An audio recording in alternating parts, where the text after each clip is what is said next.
Give people a moment to trickle in here.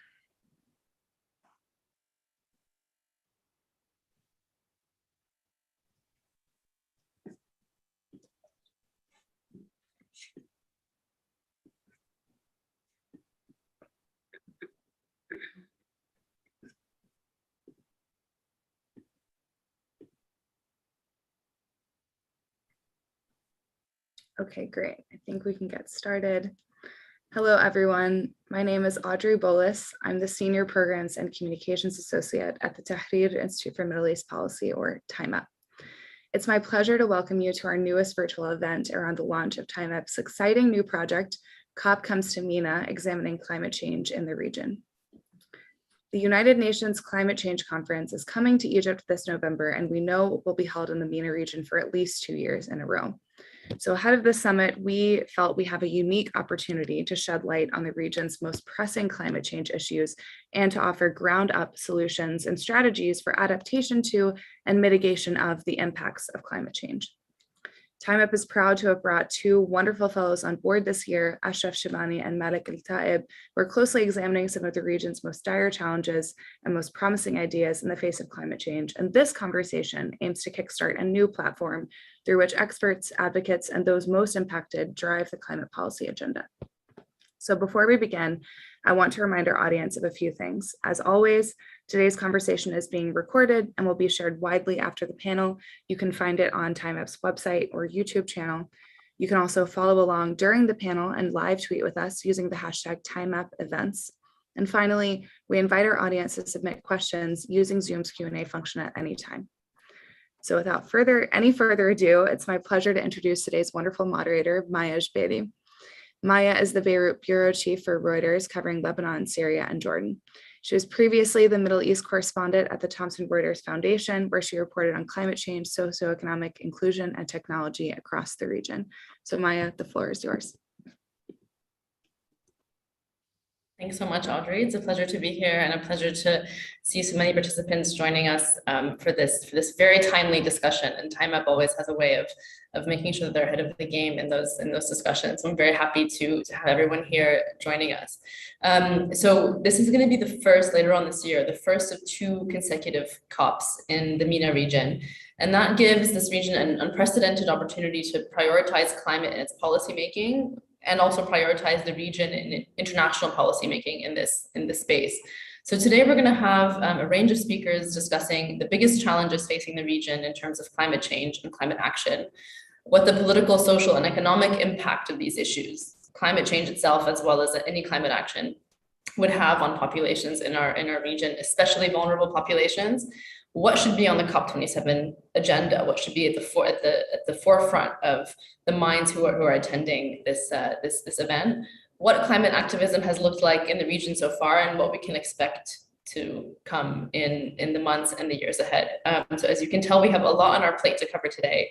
And the format today is going to be a mix. So first we're going to have opening remarks by Achref Chibani, who we'll introduce shortly, and then we'll move to a panel discussion. So Achref is a non-resident fellow at TIMEP who is focusing on climate change in the Middle East and North Africa.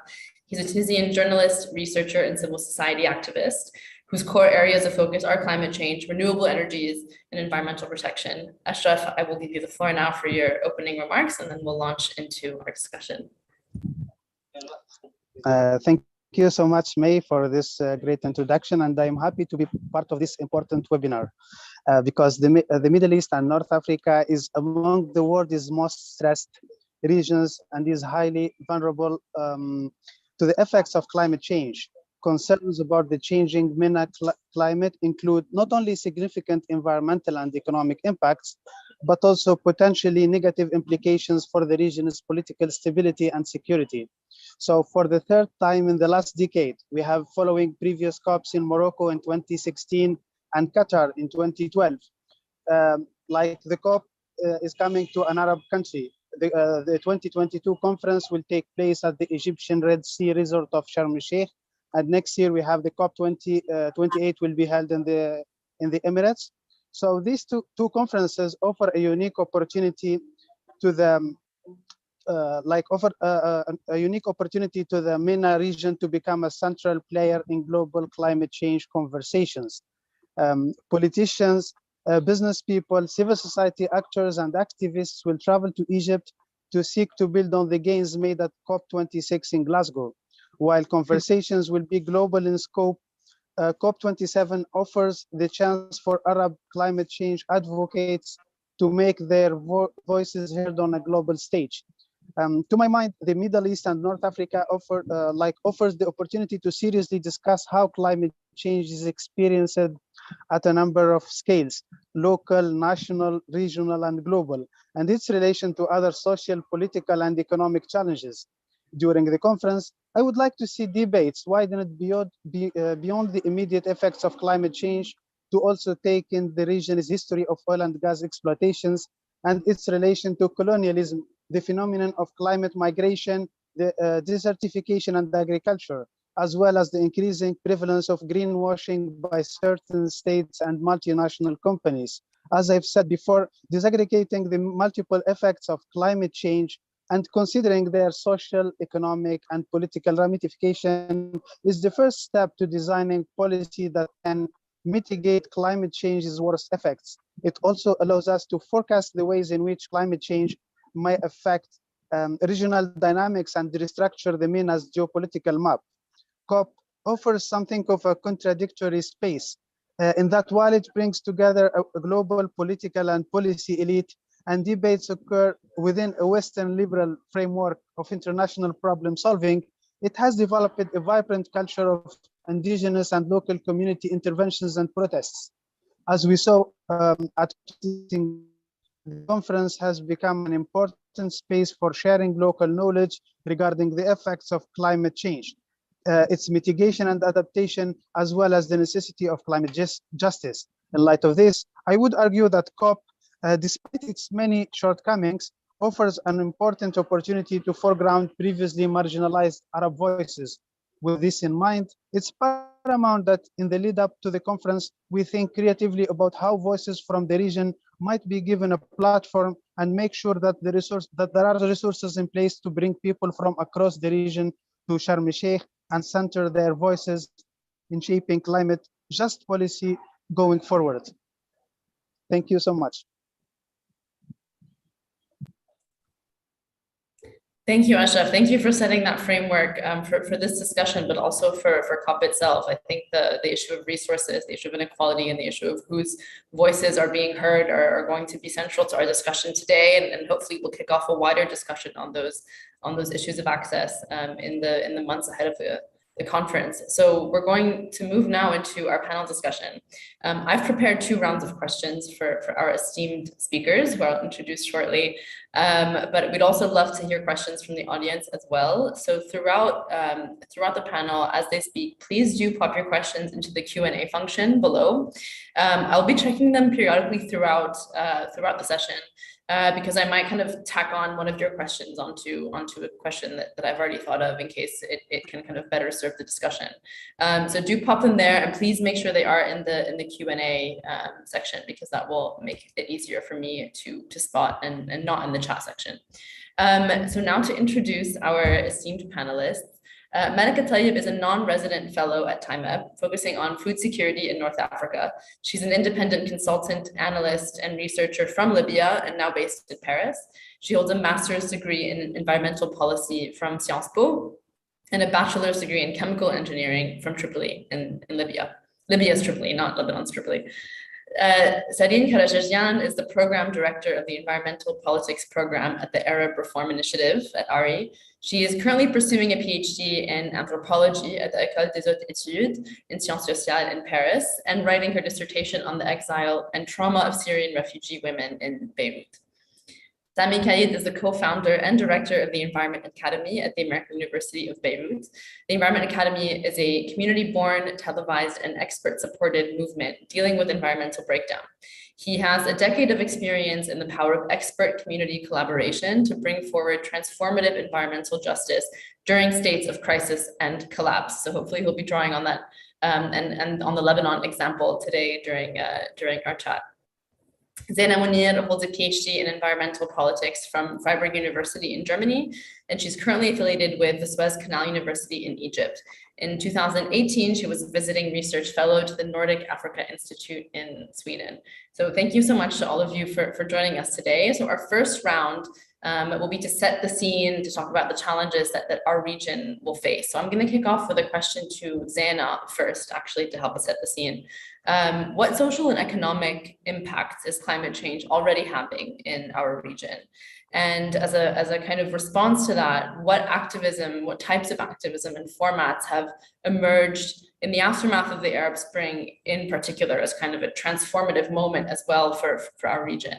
What movements have emerged in the wake of it to address those challenges? And just as a reminder, I'm giving everyone about 5 to 7 minutes to speak. I will, make some kind of awkward movement at some point to warn you that you have about a minute left, but otherwise I will have to cut you off just to keep the conversation going. So Zeina, please do kick us off with your thoughts on that. Okay, thank you, Maya, for the introduction. Can you hear me? Thank you, Maya, for the introduction. I'm really happy being part of this interesting and great panel. I guess it's a very timely panel that will tease out different and hopefully shared understanding and perspective about climate change problems and solutions in the MENA region. Addressing the question about the impacts of climate change in the MENA region, actually this question could be answered in multifaceted ways. However, I will try to focus on the certain aspect that is very important according to my point of view. Actually, climate change has long been downplayed or ignored by elites and governments in the MENA region. Recently, it has become a challenge that affects the region in dire and far-reaching ways, amplifying long-standing environmental threats, sharpening socioeconomic inequalities, and negatively influence the region's political and security situation. According to the IPCC, the MENA region has been identified as a climate change hotspot. Given the expected intense droughts and heat waves, was also sea level rise and reduction in precipitation, particularly in the North Africa region, it is expected that between 50 and 350 million people in the region will experience increases in water stresses. For instance, in Egypt, water supply per capita has already dropped about 60% since 1970, and by 2025, the UN expects Egypt to face absolute water scarcity. These environmental challenges have been even worsened or aggravated by other socioeconomic factors, including the huge population growth, rapid urbanization, socioeconomic challenges, and also high level of poverty. In this context, usually in our region, when the governments are faced with this choice between economic growth and protecting the environment, usually the priority goes to economic growth. In addition to these regional impacts of climate change, the climate change impacts in the MENA region are embedded or locked in global setting. The region is relying heavily on food importers that are vulnerable to any instability in production, prices, and supply chains in a way that jeopardize the region's food security. Case studies here include Egypt and Syria, where rising food prices in 2008 were partially triggered by climate change-induced harvest failure in major producer countries and led to unrest and aggravated public discontent or dissatisfaction that preceded even the Arab uprising in 2011. For example, Egypt, which is a net wheat importer, experienced a 300% increase in the price of bread in 2010. Global wheat prices rose due to droughts in China and Russia, which are wheat exporters to Egypt.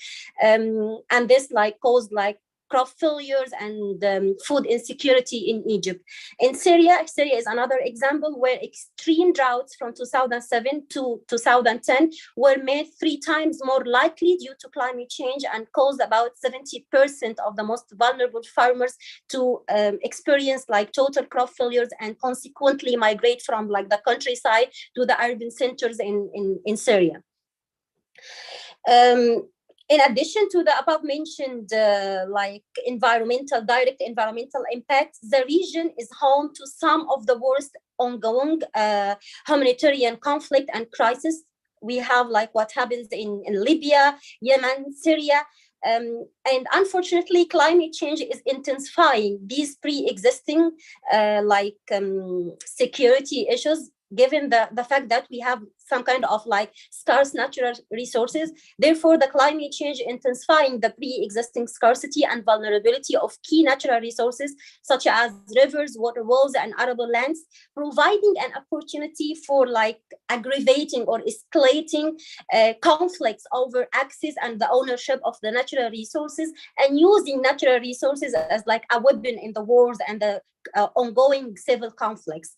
And unfortunately, as always, it is the poorest, most marginalized and unprotected people who suffer the most from the interlinked environmental and securitarian or like humanitarian crisis. It is very common that usually the literature review and like the international community pay more attention to like the social and the economic cost of wars. However, the environment usually remained as a silent victim, standing only on the sidelines of debate and spotlights. I would like to touch upon like the legal perspective or implication of the climate change policies in the MENA region.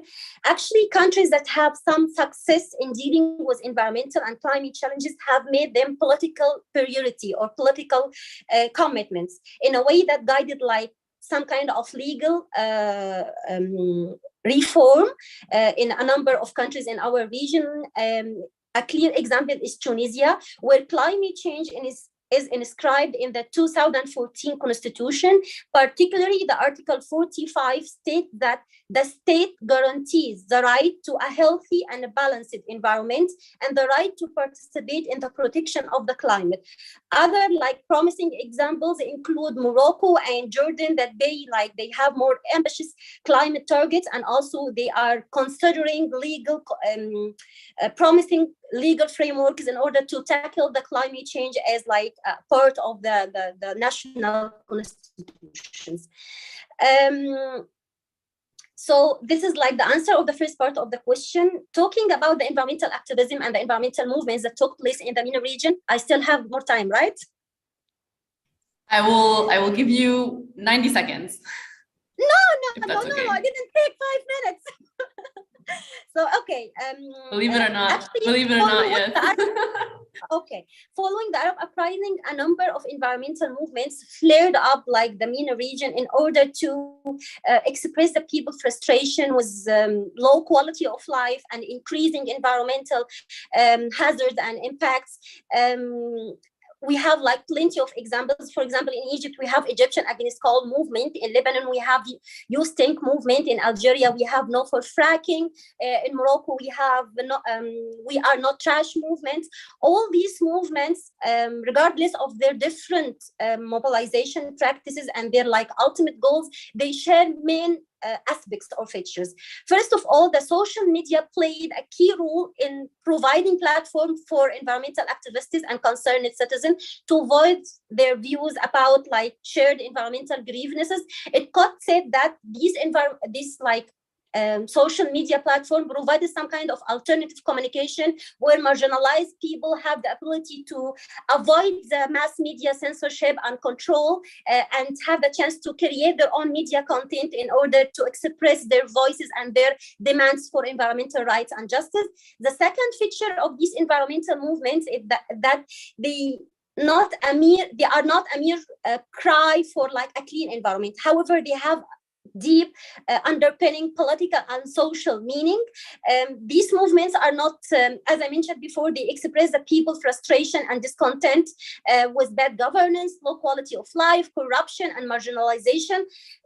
And I can say that these movements have been or have in large part been a response to and a rejection of the extreme forms of inequality and disposition that have flowed from the shift to new liberalism or new forms of colonialism, particularly in the global south. And also these struggle and their practices and their mobilization practices and their frames can be important sites of knowledge production about how people in the MENA region perceive and relate to their natural environment, and also how the state address and approach the natural resources and make use of them. The last point I would like to ensure is that the consistent pressure of this movement challenges the discourse of the state apparatuses, where the economic growth was conceptualized, particularly in all of these countries in the MENA region, as a priority.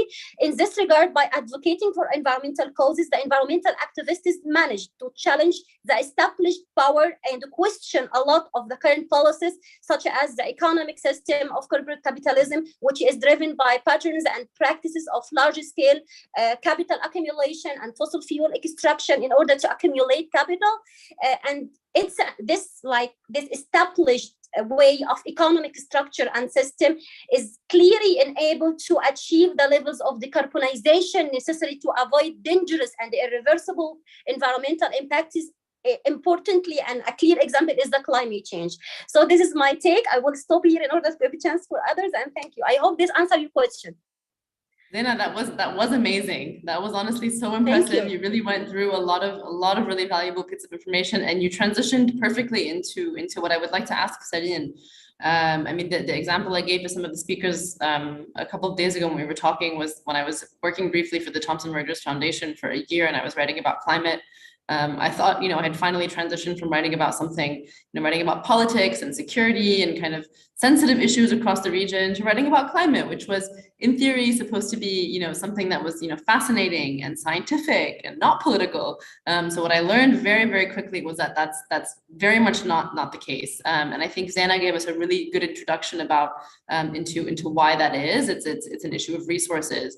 It's an issue of kind of state control of those resources and state distribution of those resources. So Sarine, if you can take us kind of to the, follow that arc and really tell us, how is climate politicized in our region, and what does that mean for climate activists and organizers who are trying to address these issues and take on the state in some of these countries? Yeah, thank you so much, Maya, and thank you, TIMEP, for the invitation. Going back to this question, and we've always looked at the environment in our region like a technical and in a very siloed and finding, technical solutions and technocratic solutions and expertise completely divorced from the connection to inequitable political economies, extractive models of development, armed conflicts, and occupation. So just to look at it, one such effect is the creation of, siloed ministries of environment, even since the 90s, over the past 3 decades, if we can say. So here, quoting Jessica Barnes, who was one of our speakers in the Arab Reform Initiative conference last year, also an activist, how do you plan for adaptation to climate change in Egypt, for example, which may exacerbate water scarcity when responsibility for climate falls to one ministry, water to another, and agriculture to a third? So the narrowness of this approach can also serve for depoliticizing, purposes within the context of authoritarian regimes that are ruling us. So going back to the government policies, from their conceptualization to their implementation in the region, and to move beyond just how decisions are made, at the political negotiation or at the mediation level and cultural mediation, through which those decisions translate or actually fail to translate into concrete actions on the ground. Second would be looking at international communities and international donor communities who have been for decades present in the region through our mostly project basis. And if you look at, in Egypt, we've seen this concept of projecticide. The Ministry of Environment keeps on receiving projects and funding and so on. And when a grant ends, and there's another grant and operates like operantus is more like an NGO rather than a governing and executive power. So going back to your question, Maya, about the activists, and all over the region, we've seen many climate activists, forming coalitions and with such as Greenpeace, the World Wide Fund, and others, and using these spaces, such as the Conference of Parties, to share their own agenda. However, here we can think of ultimately there is an inherent friction between the economic objectives of these countries of the developing world and the environmental concerns of the developed world where we are.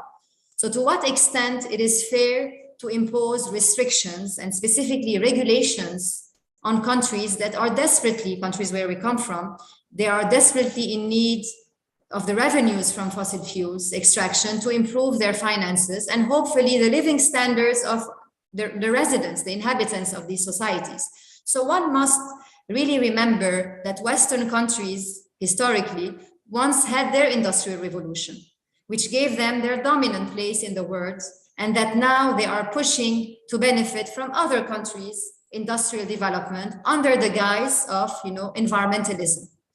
So this situation can also veer, as Zeina mentioned, towards a form of neo-colonialism, when some Western companies, because they are perceived as clean and green, are being contracted for local projects and local development projects on the ground.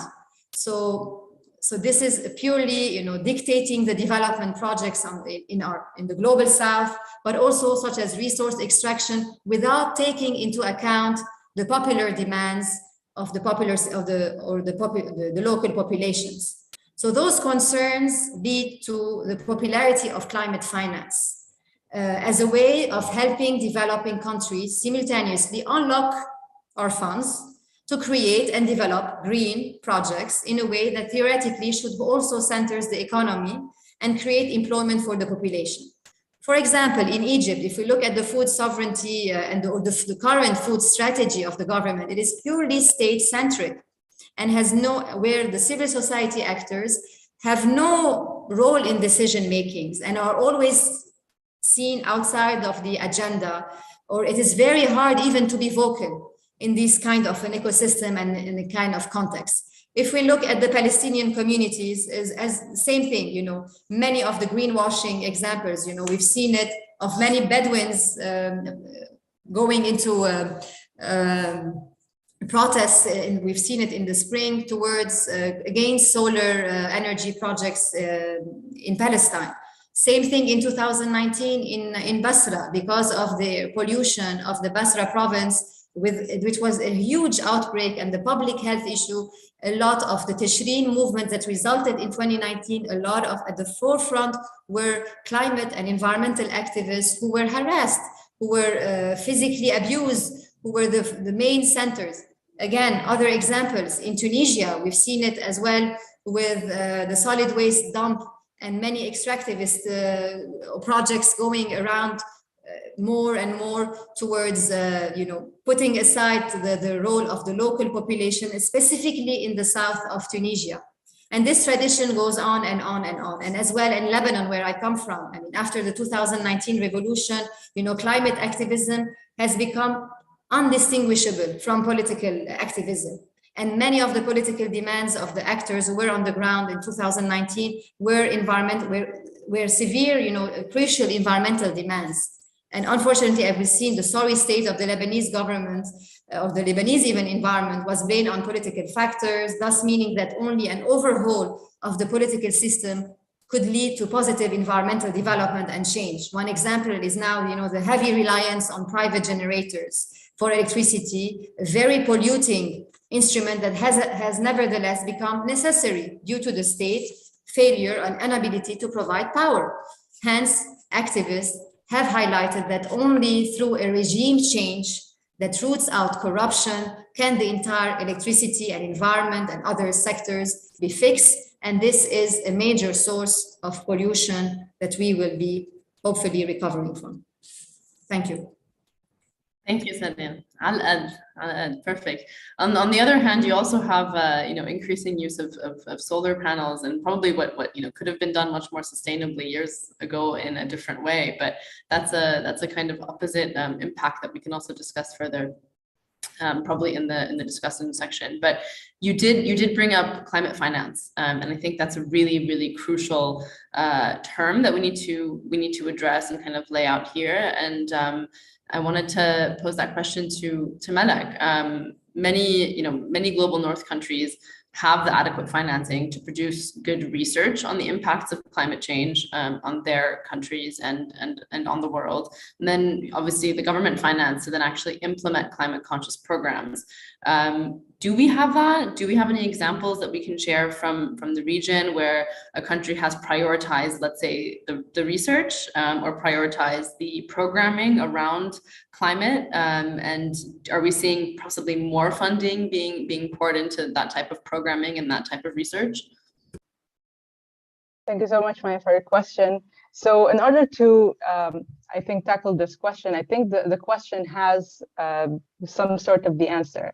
If we are going, for instance, to see the difference between the global North countries and MENA region countries when we talk about climate-related research, the difference is that global North countries, they understand and they are aware and realize the importance of climate-related research in their communities and the direct impact that the research has.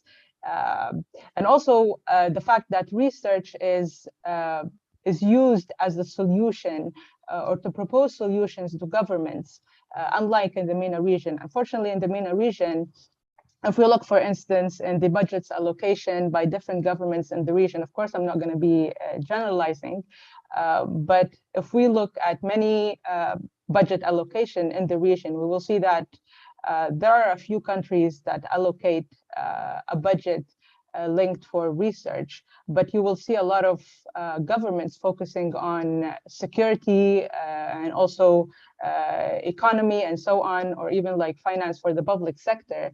But you're not going to see any finance linked to research focused on climate issues.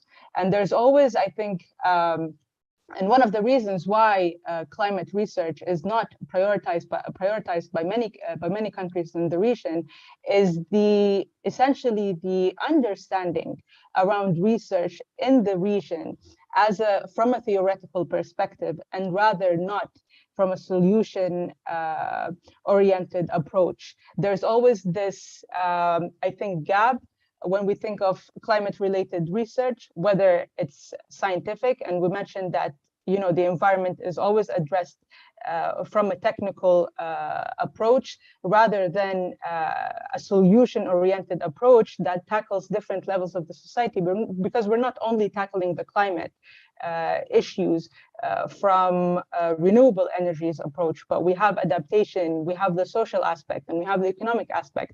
So there are different aspects affected by the climate. But when we think of research within the region, unfortunately, it's climate research specifically, it's still perceived and narrowed from an academic perspective and not from a project implementation perspective, where different governmental institutions and even levels of society, we're talking about NGOs, civil society, activists, and other research institutions linked to different environmental issues, be it water, be it energy as well, and agriculture.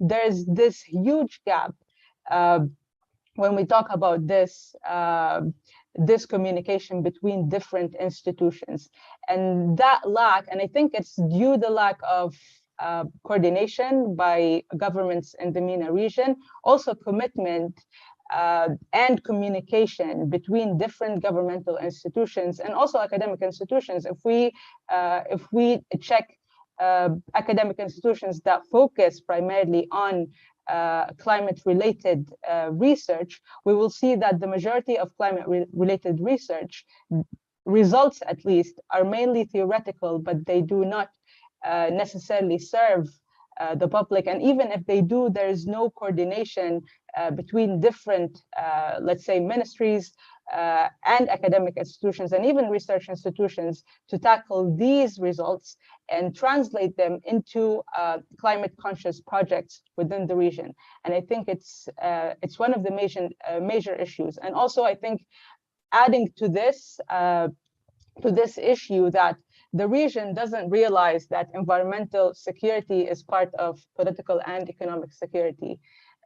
The environment is still unfortunately seen from a narrow lens, and it's always seen from the sidelines. And even if it's tackled because of retrieving finance, for instance, or for publicity reasons, but it's not tackled for on the ground implementation of the projects. And we need to add to this when we think about climate research related within the region, that the priority aspect of countries in the region is far away from putting climate related research as a priority. You always see the political security as the main driver for many countries in the region, but you will less likely see any focus or prioritizing of environmental security and research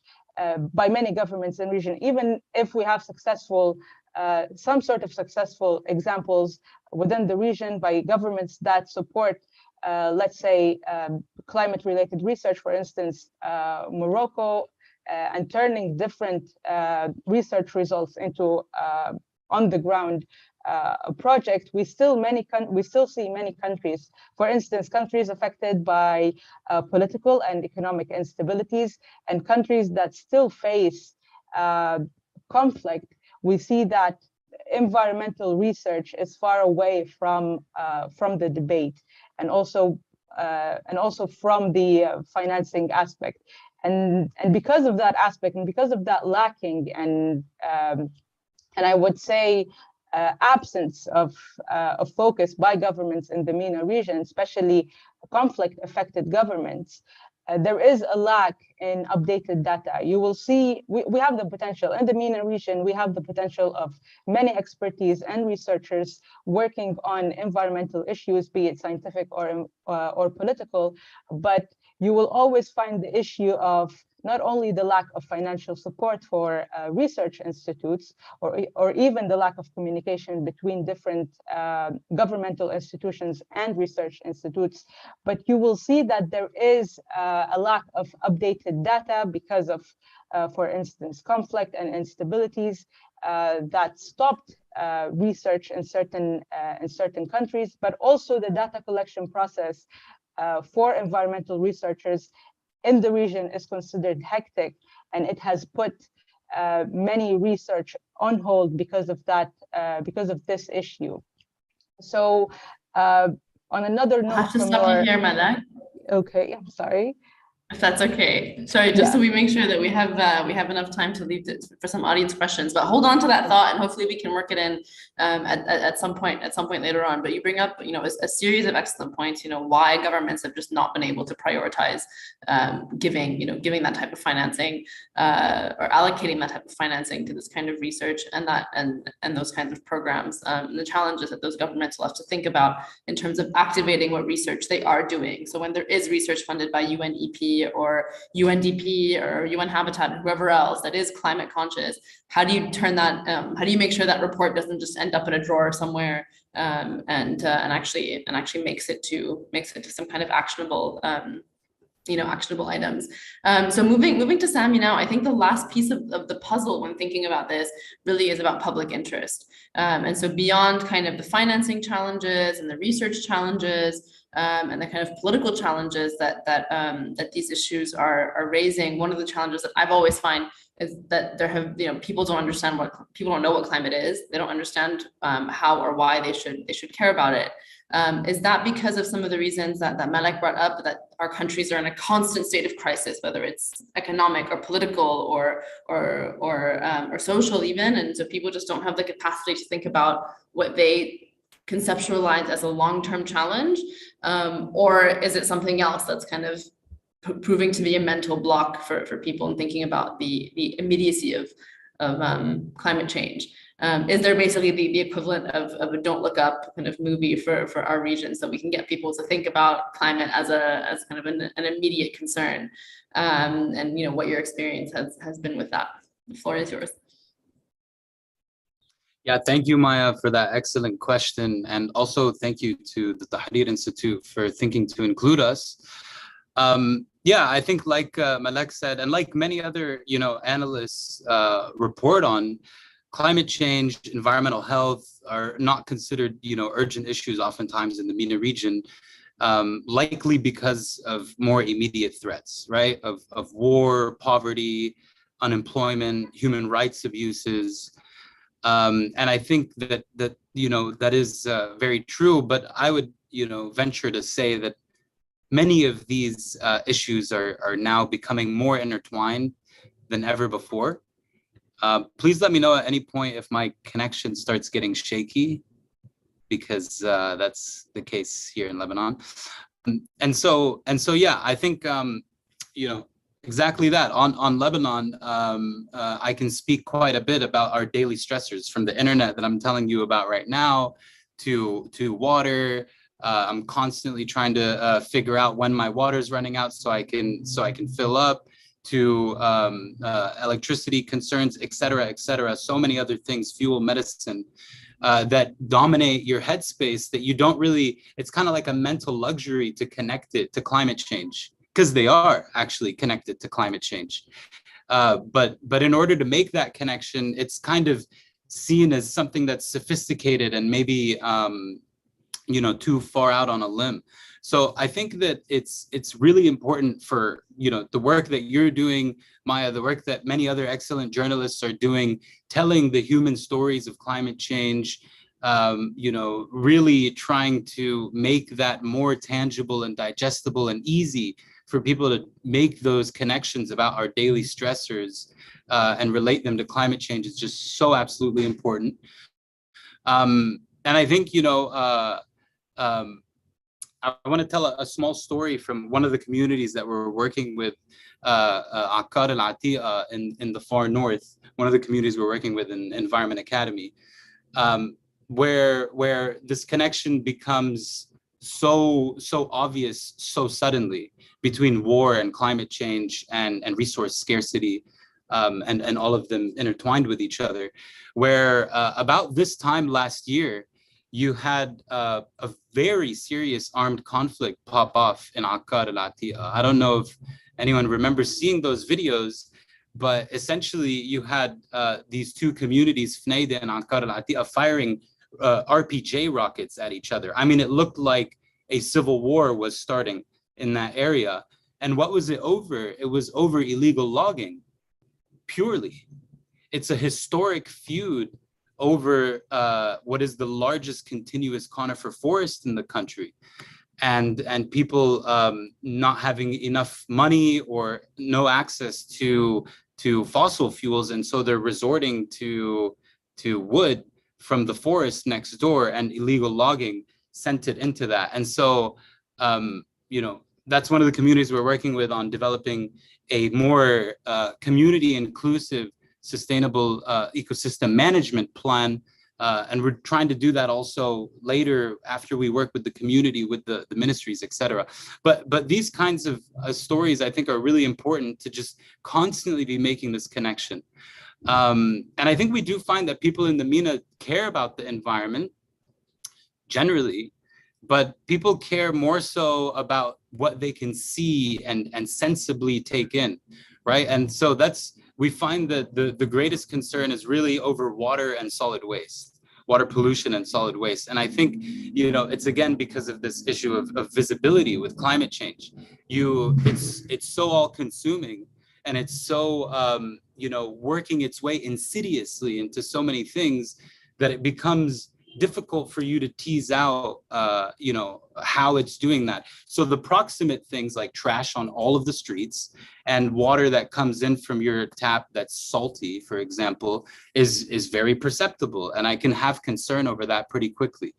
So again, those are related to climate change. Saltwater intrusion is related to climate change, and people need to make those stories obvious. As much as what you said, Sarine, deserves to be echoed and re-echoed, I really thank you so much for what you put in. I'm not going to talk more about what you so eloquently said about colonialism reasserting itself under the guise of climate change adaptation and mitigation. This is happening in a very disturbing way, really. And I think, the COPs are a fantastic forum for this to get negotiated. But I think in terms of our relationships with the colonial powers, one thing that I do want to highlight is how it feels to me like we're still trying to become relevant and credible in the eyes of the West, and adopting many of their models, as opposed to asking ourselves, what do homegrown models and responses look like? And I think that that's something we need to be doing, again, constantly in as many spaces as possible. I think that's something we can. I'll give you the last closing idea, because those models and that kind of thinking are definitely what I would like to ask you for the next round of questions. So we'll leave it there, unless there's a last final point that you want to make. Just have a last point to go back to close it out on your question, because I didn't answer the very end of it, which was, I think the public buy-in can change if we see what our regional powers are, what our powers are if we're doing a homegrown model. There's many of those. I'm happy to share them. I'm not going to go into them now for the sake of time, but I think our interactive societies, our resourcefulness, the layers and layers of heritage that we have in this region, all of that helps us fight the fight against climate change and be homegrown in that. And I'm happy to share more information later or with the audience members in any other way. Yeah, I think that's key. I think there are some models also that we can talk about in other parts of the world that have really insisted on using kind of historical kind of resource extraction, or kind of historical models and community kind of building models to try to motivate climate action and try to preserve even some of the regions threatened by climate change. So yes, I think it's really interesting to talk about kind of regional models and what has worked in other places, like the Amazon is kind of the most obvious example. And to see what we can learn from those lessons. So now we're going to move into round two, which I would like to focus specifically on COP as kind of this moment that's happening. I'm going to be super strict about time because we are running a little bit late. So I will give everyone 5 minutes to respond to these questions. So think of it as an elevator pitch, and be as punchy as possible. So I'm going to jump to Malak first for this round of questions. Malak, what is going to be addressed at COP27? What do the countries in the region need to make their priority in their messaging, and then what could make this COP special? Thank you, Maya. So COP27 is coming up soon, and in my opinion, I mean it's not the first time COP is going to be in the MENA region, but for this year it's going to be very crucial because the impact of climate change in comparison to previous years has increased drastically. And what we are seeing now in the region and also in the globe in other parts, including Europe, for instance, we're seeing events that we have not seen in the last few years, for instance, and they were not even discussed in the last few years, at least recently in COP26 last year in Glasgow.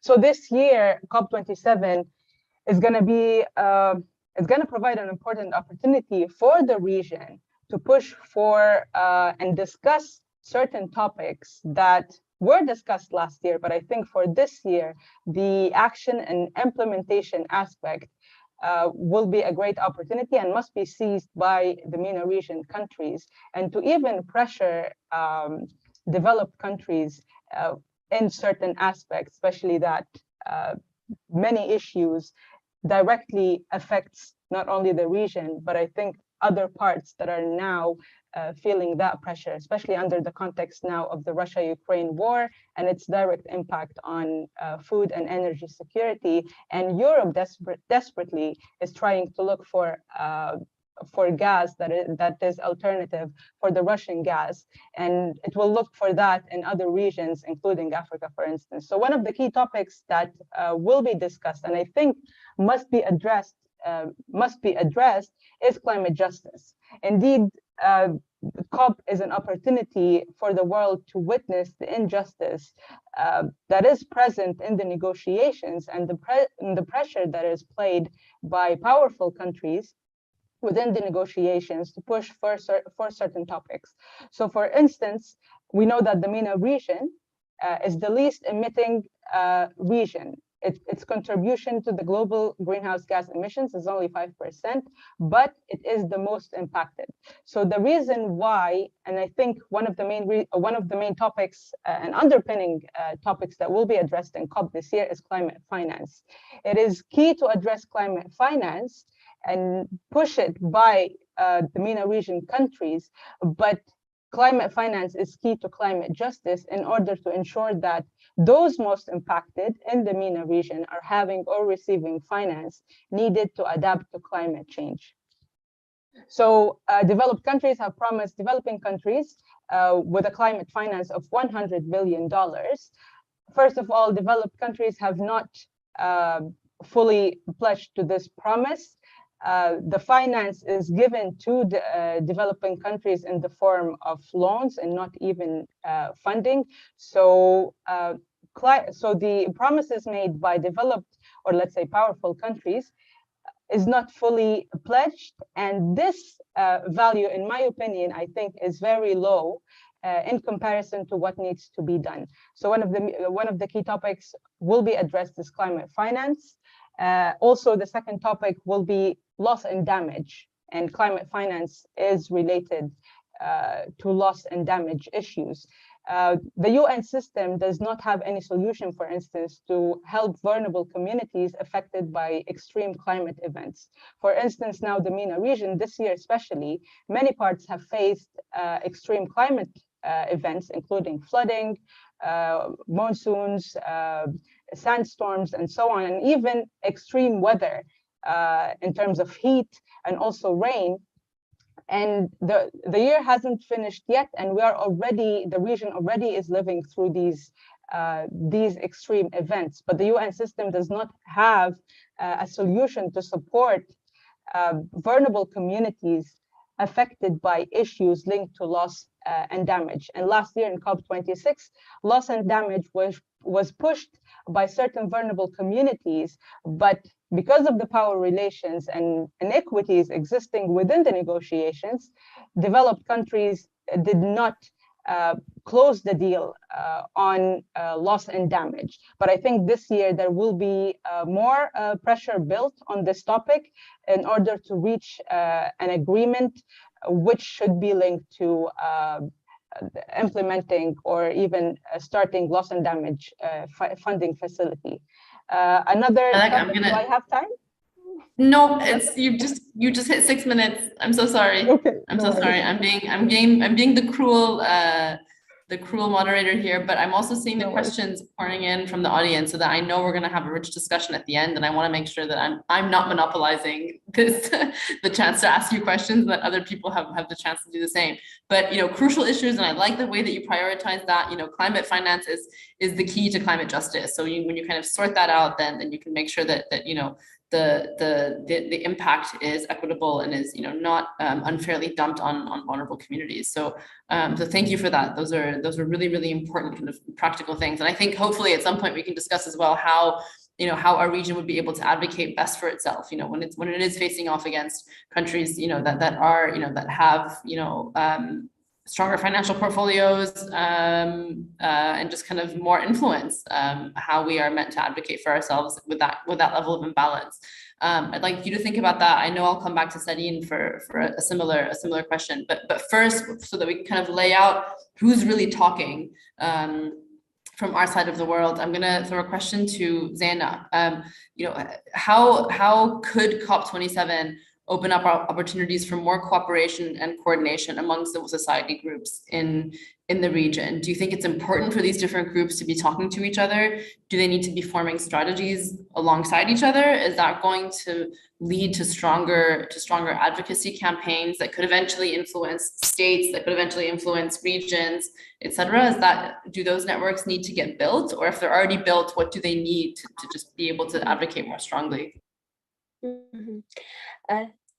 Thank you, Maya. Before delving into details about the situation of the role of the civil society in COP27, I would like to touch up on the situation of the environmental civil society in the MENA region. As the other panelists indicated that in our region, the environmental issues are lagging behind economic concentration, and environmental protection and climate action itself has long been perceived as my colleagues indicated, an affordable luxury, particularly in our region, which is plagued by conflict, civil wars, and also poverty.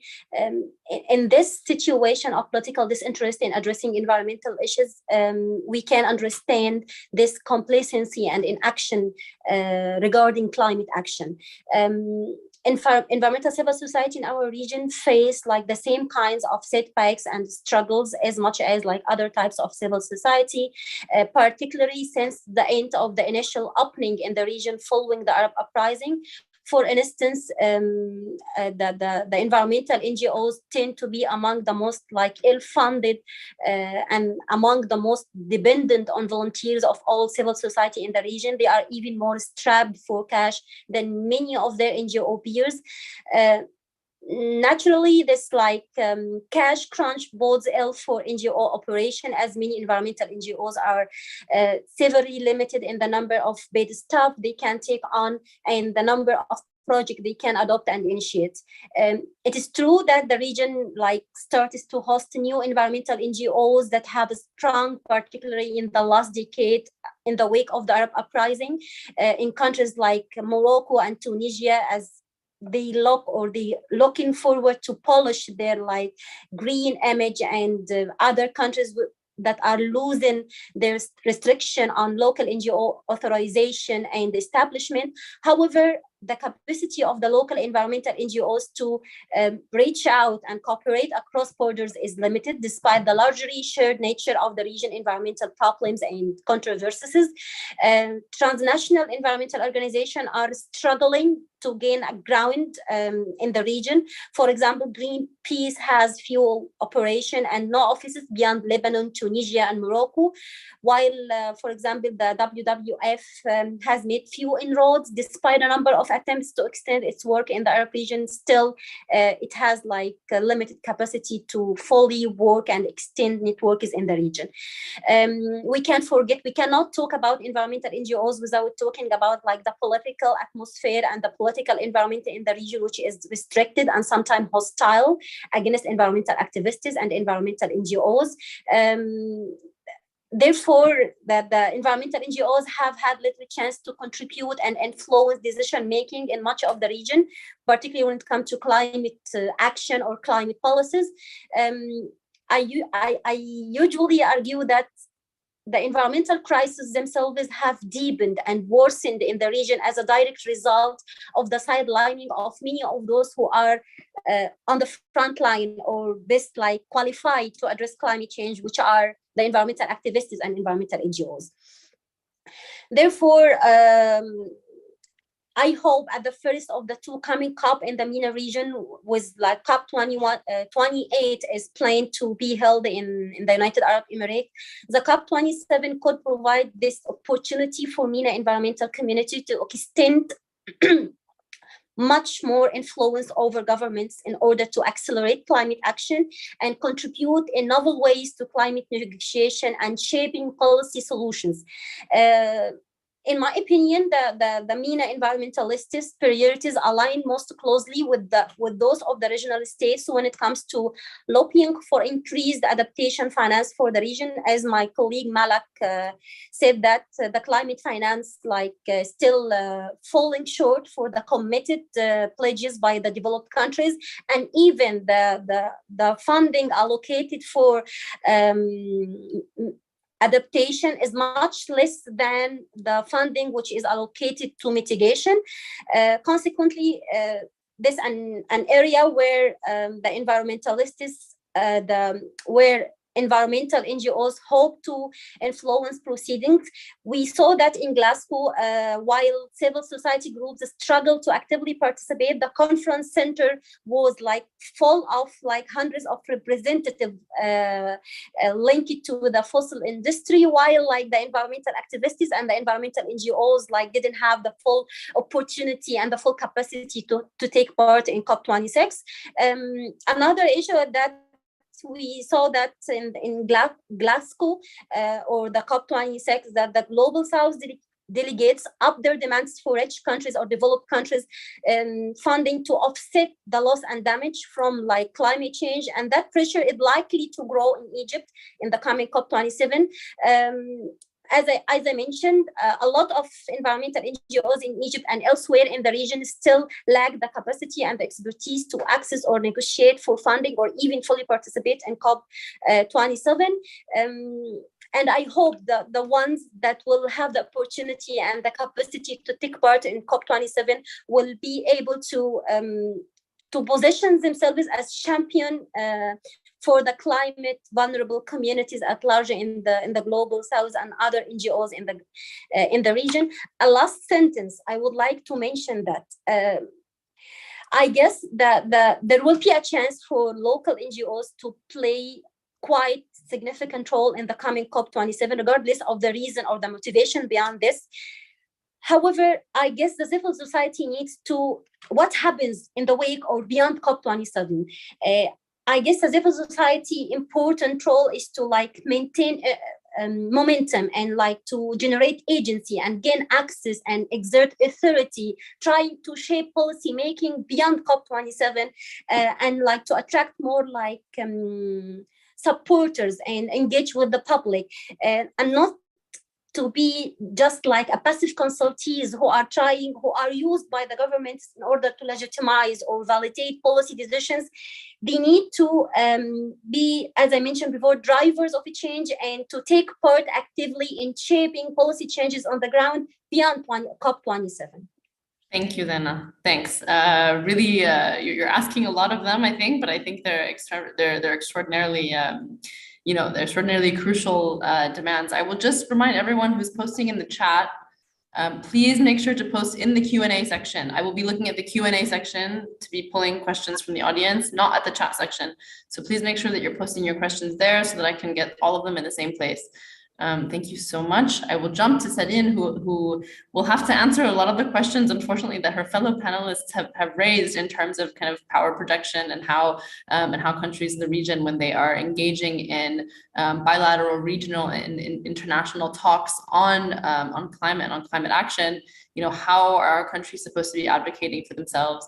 How do we make sure that international cooperation is prioritizing or is not further damaging vulnerable populations in a region, that all the stakeholders are being heard properly? What could that look like? Do we have any good models that we can rely on? And are there any pitfalls that we should avoid? Yeah, thank you, Maya. So, I mean, if we look at Egypt at the moment and why these international conference of parties or fora or spaces are, might be a good opportunity for governments specifically. I mean, look at Egypt at the moment, it receives 27% of the climate finance, and it has created a green bond. Morocco is the second. Iraq is preparing its national adaptation plan, also funded by the Green Climate Fund, and in cooperation with the United Nations Environment Program. So, are all like basic plans for the country that to rely on implementing these types of policy, specifically fragile situation countries. I mean, again, Iraq developing 7.5 gigawatts of renewable energy, now opening up doors in partnerships with the UAE, with KSA and with China. So, what are these? And the government of Tunisia is also opening doors for private companies to invest more than 24 solar panels in projects And even in Aswan, like more than 40 solar projects are being opened the door for implementation. So exactly, I mean, if we look at the Egyptian government at the moment, it's positioning itself as the Africa Cup, where it will be channeling financial projects to the developing countries. So this is a position that the Egyptian government is taking. But as well, if we look at specifically the Egyptian government, which is highlighting its efforts and progress, because it's one of the most vulnerable countries in the entire world when it comes to climate change. And some of these actions that have been taken include like slashing fossil fuel subsidies to encourage a transition to greener energies, investments, and encouraging renewable energies and encouraging energy efficiency projects, and more being implemented in Egypt. So if we look at the COP at the moment is being held in Egypt and has actually spurred global controversy because of the position of the government and its poor position vis-a-vis human rights and environmental record and environmental justice. And the decision also to hold it, there was one question at the moment from Ali in Sharm el-Sheikh, far from the actual real Egypt, is also being seen by Egyptian environmentalists or Egyptian activists as a greenwashing project. Let us, put the projects aside and let us have a good COP, a clean COP, far away from the capital itself and from other areas. So only also, as we have seen, only a handful of NGOs with previously existing ties to the government have been granted permission to actually enter and participate in the COP meeting. And a lot of other activists and human rights organizations have been not welcomed, if not accepted, to actually participate and engage in the actual COP. So thus, what is COP, or the Conference of Parties' final responsibility in all of this? And how can it serve a network to boost cooperation between countries with sometimes, occasionally, these countries have unfriendly diplomatic relations, especially that they often face similar ecological problems. While the past decade have seen tensions rise between Middle Eastern neighbors following the Arab Spring, sometimes to a dangerous extent, recently there have been attempts by different actors to reduce the tensions and to foster more balanced cooperation. Indeed, we're seeing more regional cooperation in lieu of tensions can lead to more cooperation on the environment. And I would definitely agree on this when it comes to, look at the feminist movements in the 70s and in the 80s. It's the power of the collective work. And again, I would say the power of the collective work. And if there's one thing that we have learned from this pandemic, it's that we cannot act locally. We have to think of cooperation between and creating our own agenda in the region.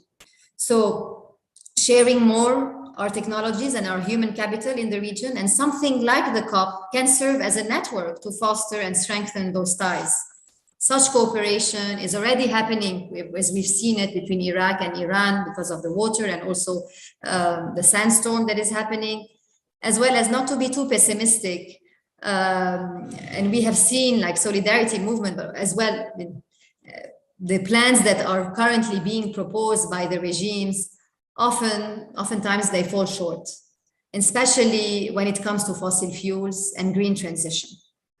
And the nature of those regimes makes it very difficult for activists to make their voices heard and to counter the government's greenwashing narrative. Thus, at an event like the Conference of Parties magnitude, it can be interpreted as an occasion for those regimes to clean themselves and clean their images, but to also gain the approval from the international community for their ecological plans and their ecological losses. So what are we expecting from the next COP, if we can say, UAE in 2023? Thank you. Thanks, Sarine. Thanks, Sarine. Great point. Great points raised there. And I think the question also of kind of corporate involvement as well on the other side, not just the country's involvement, civil society groups' involvement, but the level at which large corporations that are involved also in climate related production, what role they have there, and they can play a positive or a negative role. So I think there's a lot of kind of multilateral discussions that will be happening there, and I think it's up to our countries to think about how to do it in a way that is constructive and climate conscious more and more. But kind of going back to some of kind of the theoretical questions that we had raised, and the point that Sammy had raised at the end of his last intervention, is all of this the right way to think about this for our region? I mean, are these scientific models, are these research projects, are these interventions, these forums, are they the right way to really instigate transformational, constructive, and kind of efficient climate conscious change in in the Middle East and North Africa? Or are there other models that could be adopted at a regional level to make sure that these research projects get financed, and when they are financed, they're not put in a drawer, and when a climate activist decides to launch a campaign, they're not put in jail? Are there other models that we need to be thinking about instead of what we have been kind of trying for the past couple of decades, at least, in the Middle East and North Africa?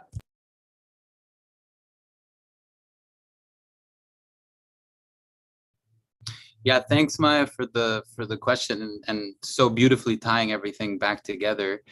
I'm really happy you said the word transformation, and I'm really trying to, in our work, take this word very seriously.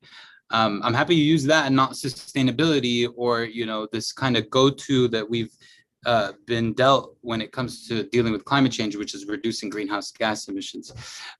So it's really it's really the case that we need to deal with an overhaul at the fundamentals of civilized society, like really nothing less. That's what we're talking about here when we're talking about climate justice, and when we're talking about other kinds of environmental collapse that are tied to climate change, but operate kind of independently sometimes too, like biodiversity collapse. Because these things are too interconnected with everything else. It is related to other environmental and social damages in ways that we can't know climate change, and there's too high of a risk that if we focus our response on just reducing greenhouse gases, assuming we even succeed in doing that, we might create a famine, for example, from biodiversity collapse, and so I think as much as people hate to hear it, climate change is more about our relationships with each other, our value systems, our power imbalances, our inability to imagine life outside of neoliberalism and capitalism, and lastly, unfathomable consumption rates that we all hold, than it is about greenhouse gas emissions or carbon sequestration. And so I really think we need new stories, new things to believe in, new reasons for solidarity, and we need to pull from our ancestors, but not in romanticized ways. We're the land of the storytellers, the MENA region, and we hold the title Cradle of Civilization. And I think we have a lot of relevant ancestral knowledge and story power to contribute to the climate debate. One of the main worries with the scientific model and the development model that I have is that it's so self-fulfilling. We really run the risk of just running on a data treadmill while we reach planetary breaking points. The SDGs have over 180 indicators and way more sub-indicators under each one of them. It's like, good luck ever filling these black hole data gaps, and while we're trying to fill these data gaps, things we're in the critical period of honestly dealing with these issues and with collapse, So I believe real transformational change that honestly includes justice comes from local communities and deep collaboration at the grassroots. Again, echoing what some of the panelists have already been saying. It's really the most genuine and humanized place we can work from. I believe the COPs have their usefulness, but when it comes to actual transformation, the COPs will take transformation and justice seriously only when greater power is held in a global climate justice movement. I think that kind of global movement needs to be anchored in places and people who live at the front lines of social and environmental collapse. I think the West needs the perspectives of these people that are living in the front lines and dealing with these collapses more than these people need the West's foreign aid money. And I think, you know, we're busy, like I said earlier, trying to adopt and transfer these Western models to MENA. But I think there should be a transfer of knowledge from MENA to the West, a transfer of what it means to live in environmental breakdown, what it means to organize and collaborate because you can't tolerate your situation anymore, and what it means to resist passively and actively, starting from the places you call home. So I don't have time to talk too much about what we're doing in our work, but I'm happy to just bring in one thing from what I didn't say earlier, which is how we're such an interactive society, and actually that gives us a way to use reputational risks to push justice forward, climate justice forward.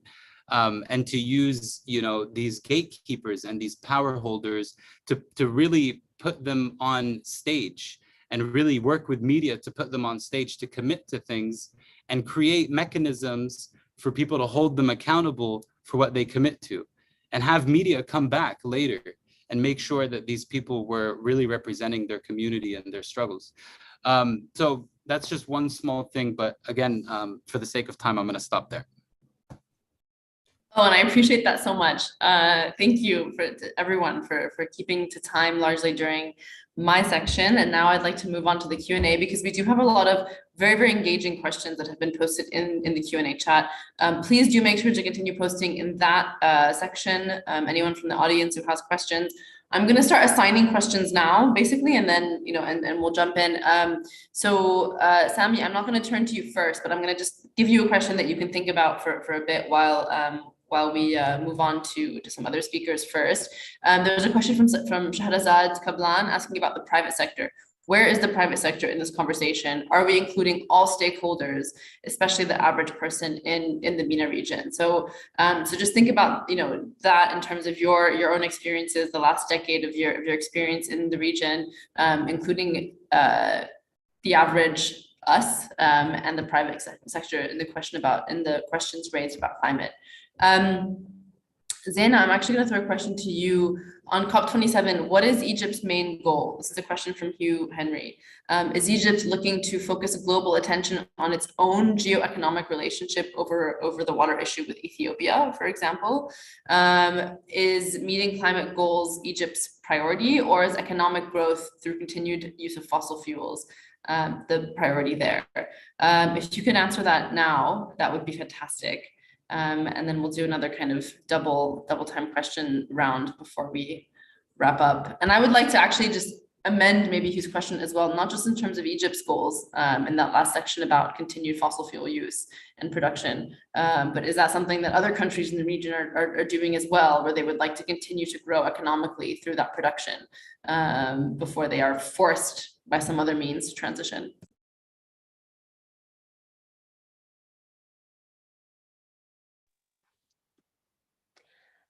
Thank you, Maya, for the question. I guess one of the most important objectives of Egypt to host COP27 is to portray and project itself as like a green leader in the MENA region. And we had a lot of promising initiatives such as the Middle East Green Initiative, and such kind of initiative give the impression that the country is taking, or the region is taking serious steps in order to phase out carbon emissions, and also engaging in part on like the use and the adoption of green energy. Also, another message Egypt would like to send is that it loosens like the restriction on the work of the civil society. I guess hosting the COP27 has also political implication and political messages. One of them is that the country is trying like to open up and like to allow the free work of the environmental activists, hosting like international NGOs, and also give the chance for local environmental NGOs to join the conference. Another message is that the country is trying to improve its green credential as like a country that like, particularly given that Egypt has its like the Sustainable Development Agenda 2030.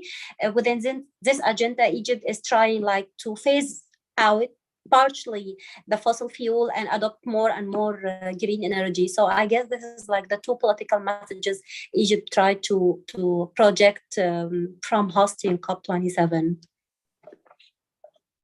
Thank you, Zeina. And just to give an opportunity, Sarine, Malak, would you like to jump in on that question in terms of the political goals that Egypt or maybe other countries might have as we head into COP? Yeah, I think, sure. I mean, I'll jump in. I think we've discussed it a bit, and I think Zeina covered it. It's really positioning itself vis-a-vis, I mean, calling it as Africa COP is also, to position itself that there's a continent such as that is also very vulnerable and also going through many series of challenges, whether, environmental challenges. So it's definitely a timing or for it to, show that they're moving into cleaner projects or, portraying their image, as we said before, as a very clean country, but at the same time, it's also, it's this paradoxical image, it's we want to show that we have a lot of environmental projects and companies that can invest in Egypt, but at the same time, not very inclusive in who is actually invited to attend the COP. So it's a paradoxical, if we can say, a position.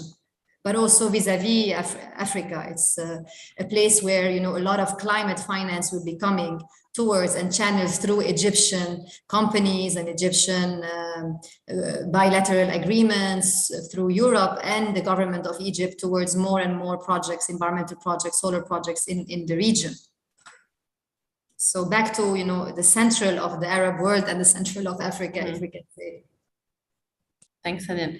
I'm gonna go to Sammy now for his answer about the private sector, and then I have two more questions that I'd like to pose if we can manage very, very, very quickly. So Sammy, I'm gonna give you, if you can, I don't know if you can do it in 2 minutes, it would be incredible, where the private sector is in this conversation and where kind of public engagement is. Yeah, for sure. I think I talked enough about public engagement. When I'm speaking about communities of place, I mean, this is the public. We all live somewhere. We all belong to some community of place. But I think with regard to the private sector and other stakeholders, the public sector, multinationals, both on the NGO and private side, I think there is something key here, which is genuinity and the lack of that, which we really have to focus on. I think the private sector is really inescapably obsessed with profit. I think the private sector's best response to climate change, some of them have included like CSR and ESG and triple bottom line economics, and all of this, attempt to create social and environmental good from the private sector falls away when profits are threatened, and we saw this in Lebanon, where CSR budgets were completely slashed when these companies were struggling financially. So I don't know if they are, of course, to be involved. And the same thing with powerful government actors who oftentimes slip away from what the community's agenda is and start asserting their own private interest agenda and their own whatever personal agenda they want to put forward, as opposed to their constituents or their community's agenda. I think that's another issue that happens with the public sector. So for me, I think the best way that we can work is to to really centralize and revolve around the people that live these issues day in and day out. Like that person that receives polluted water every single day or has no water is really interested in getting good access to water for their family. And so if I can align with that interest and collaborate deeply with those kinds of people, there's a more genuine outcome that can come from that. From there, when I start creating more of a gravitational force from there, I call it that, it's an attractive force that then pulls the other actors in. So once we really align and make a goal for what the community wants to do and what struggle they want to carry forward and how to do that, and we start doing that, we start involving government actors and private sector actors behind their agenda, behind the community's agenda, not the other way around, which is often going to be the case because they hold the power. Thank you, Sammy. Thank you. Very fast. Okay, 2 more questions, and I'm going to throw out very, very quickly. Zeina, there's one question that I think you had said that you wanted to answer, and I'll read it out loud here. It's from Natalie, pointing out that education and behavior change are key to curbing global warming. How can we achieve this? Who can champion this? Especially that government officials, particularly in Lebanon, but I think also across the region, are often complicit in activities that severely deplete the environment, that there is no culture of public service, and that the media is also not prioritizing environmental subjects. Zeina, if you can answer kind of that question about how to impact the kind of public engagement on those issues in 2 minutes, if that's possible. Okay. To unmute. Okay, thank you for the question. Very interesting question. As addressed in my previous approach to the other question, I guess there is a space and a chance for the civil society to engage with the public and try to raise the public awareness about the current environmental challenges in the region, including climate change. I don't want to be like over optimistic, but I guess that although of all the restriction on the work of the civil society and environmental activists will continue reaching out across borders, learning like different ways of mobilization and circulate information and generate common norms of solidarity and publicize the government's, like, for example, inefficient decision and policies.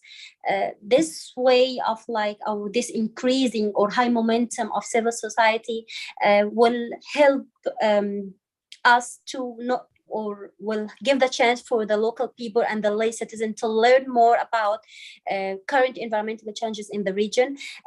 I guess one important issue is this external linkage or the transnational nature of the civil society that will reconceptualize the notion of the civil society. And I mean, it's true that the local NGOs will address first and foremost local environmental issues.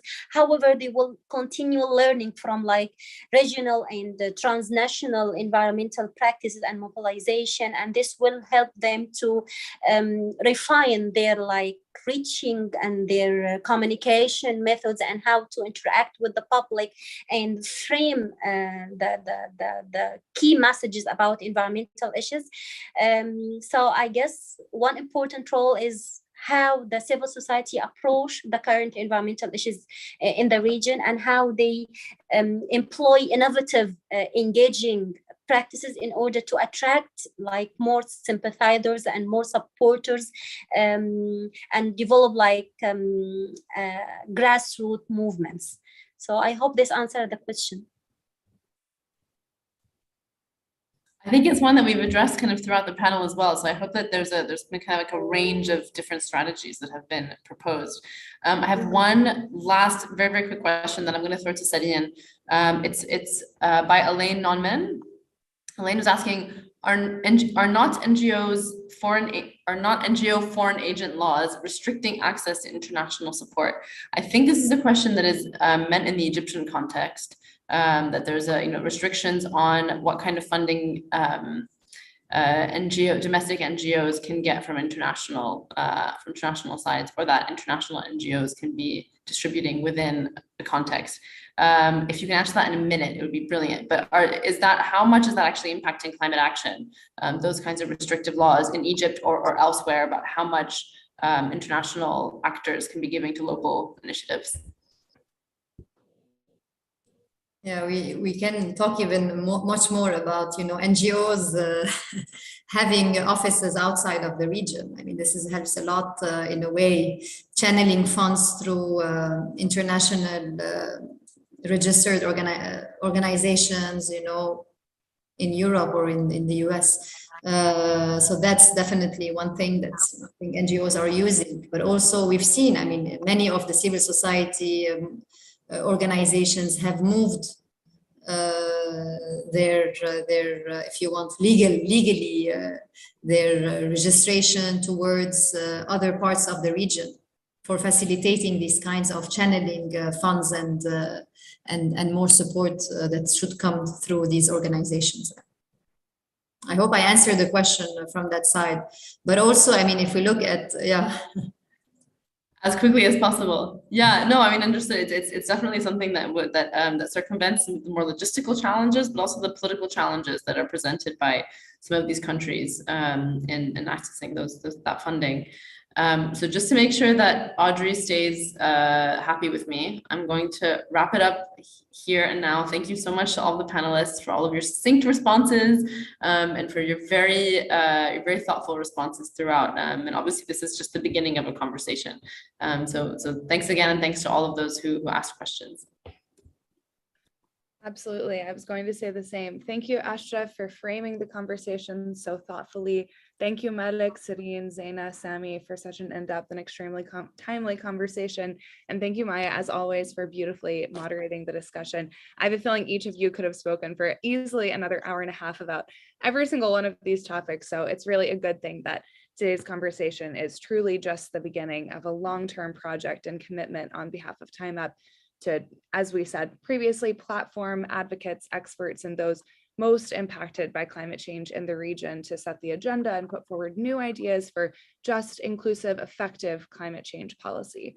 So stay tuned for so much more coming across multiple mediums, analysis, explainers, podcasts, events, conversations like these. We, would really also love if you get in touch with us, if you're interested in collaborating with us.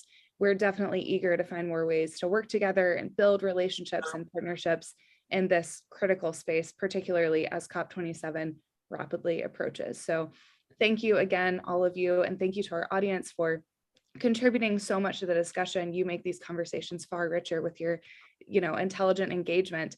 And you all can follow TIMEP on Twitter, Facebook, and LinkedIn to stay engaged with our work. You can find the work of each of our wonderful panelists that you've heard speak today. If you have any media requests for us, you can reach out to me by email at press@timep.org. And you'll find this recording, as I mentioned previously, on our website and YouTube channel. And finally, thank you to the TIMEP team involved in making this event possible. Have a wonderful day, everyone. Thank you. Bye-bye.